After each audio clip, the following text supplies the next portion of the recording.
Hello everybody, welcome to Ageless Rock. Today we are going to continue with a few more caves at Ellora Caves site.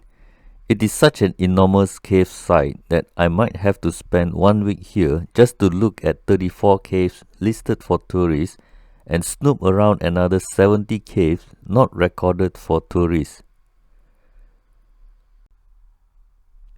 These three Hindu cave temples stretch about 75 meters or 246 feet along a basalt bedrock cliff.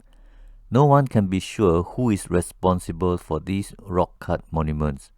Archaeologists are still debating who did what because there isn't any record of their construction. Cave 22 has an open square space of about 13 meters or 42 feet on all sides. It is a unique cave because it has a bull Nandi inside a mandapa in the courtyard. After removing an enormous amount of bedrock, leaving a monolithic mandapa in the middle, ancient builders went on to hollow out the bedrock. But the project is not a square courtyard. You have to consider the work starting from the edge. This project is easily 26 meters or 85 feet deep. Then, the ancient builders went on to hollow out the inside. This is an incredible masterpiece where the hall with 10 pillars were created before the shrine from inside. The interior is an impressive hall measuring approximately 21 meters or 70 feet wide and 15 meters or 50 feet deep. The interior is an impressive hall about 3.5 meters tall.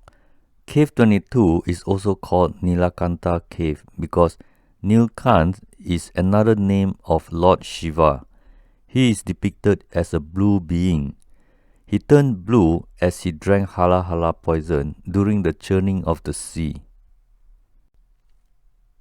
This cave has a shiny polished linga which is in the sanctum, opposite to the Nandi which always come as a pair. It has carvings of Sapta Matrika, Ganesh with Parvati, Saraswati and many more. Moving on from Cave 22 to Cave 23, you will pass by a small cave. This cave is rather strange to me because it is small and has nothing to see. But ancient builders put a lot of time and effort in making sure there is a linga. Unfortunately, the yoni is damaged. I don't think there is a number for this cave. I believe it is one of those caves that made up over 100 caves you can find here. From an aerial view, Cave 23 is somewhere here. There are several caves here. The satellite view is too blurry to determine the exact spot for Cave 23. To the best of my knowledge, the cave diagram should fit in the aerial view like this. Cave 23 is a strange and unique cave temple architecture. It has many rooms and 2 lingas. This cave can easily fit 5 more lingas. I wonder why that did not happen. Cave 23 is on higher ground and is a small cave compared to the rest of the big ones. The unique front entrance comes with 2 verandas in front of 5 main pillars. There is another interesting feature I found at this temple. Look at the pillar with the yellow box. You can find these holes with a bar in the middle, but this one is easier to do. Just drill across 2 adjacent sides of a square pillar and you can use it to tie something. If ancient Indians were to chisel this in a temple, we should know by now what they are for because they can be found all over Ellora caves, but they are mostly on the wall. This one is unique because it is on the edge of 2 sides, just like the one at Incahuatana in Ollantaytambo in Peru. These 2 photos show the exact same hole where it was made by a simple drill across the pillar or stone. If Peruvians and Indians made this, It must be something useful internationally, and we should know by now what it is for.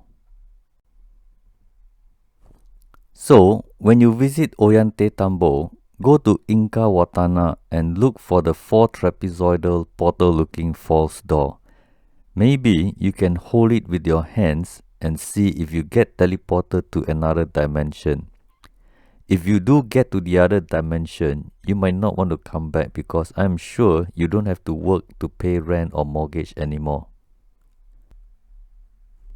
Cave 24 is just below Cave 23.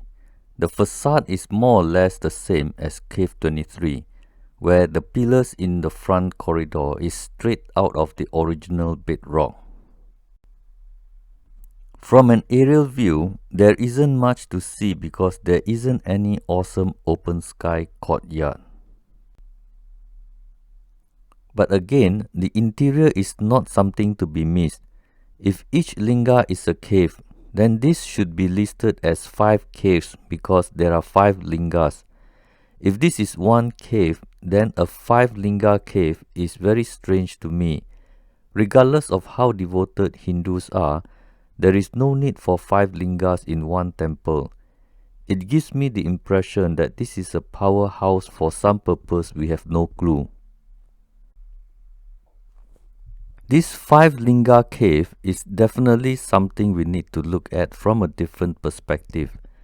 There is a lot of work done to put 5 lingas inside, but there is no story to tell. There isn't any carvings of Shiva, deities or reliefs that depict Hinduism. This is very strange to me. There is an interesting block of stone in front of Cave 24. If you say it is a pedestal for a bull Nandi, then you have to assume the Nandi will be made somewhere and dragged here, which is not logical because everything here is a single piece created out of bedrock. If you say a basalt Nandi eroded, it must have been here more than 1200 years. Here, a triangular bedrock removed on the outside, leaving a block of stone in front of the second shrine. So much work done to hollow out the bedrock for 5 lingas, but no time for statues or reliefs. I can safely say no one knows what happened here. I found this cave by walking around virtually, but I cannot tell what is the cave number. Most likely it is part of Cave 24. After seeing so many enormous caves, Cave 24 will not be impressive. But the square holes remind me of a once advanced civilization was here first. Another interesting feature about this cave is that there is a hole made through 2 adjacent sides, as if it was meant to tie something at the top of the pilaster. Unlike most of these single holes with 2 ends on the wall, this is the first time I see this on top of a corner. The cave has a yoni linga in a small room. The yoni is broken, but the linga is nicely polished. I wonder what happened here. This shrine has a Trimurti carving on the back wall. But the most interesting mark here is the mysterious clamp marks on the floor. The floor is one piece, and there is no megalithic blocks to join. So why are there so many clamps when there is nothing to clamp?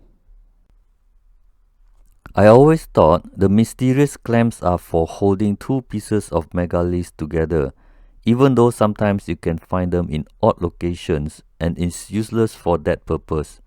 The entire Ellora cave site is monolithic architecture and created out of bedrock. No one is making stones for stacking and definitely doesn't need metal clamps. Clamps are totally useless in the entire Ellora caves, but yet they left the marks on the floor. I wonder if these are molds for clamps to be used at megalithic sites in other places. It seems like there is a tool that imprints the shape when it was soft like clay. This cave also has horizontal striations on the pillars. Each straight line is from end to end. They are just like those you can find at Wushan grottos in China. If you snoop around at every corner, you might find an inscription that says "Made in China." Well, that's all for now. I hope this will add on to your existing knowledge about Ellora caves and be aware that there is a very good chance someone else was here first. This is Bernie Ong signing out. Acha, chao tehen, goodbye.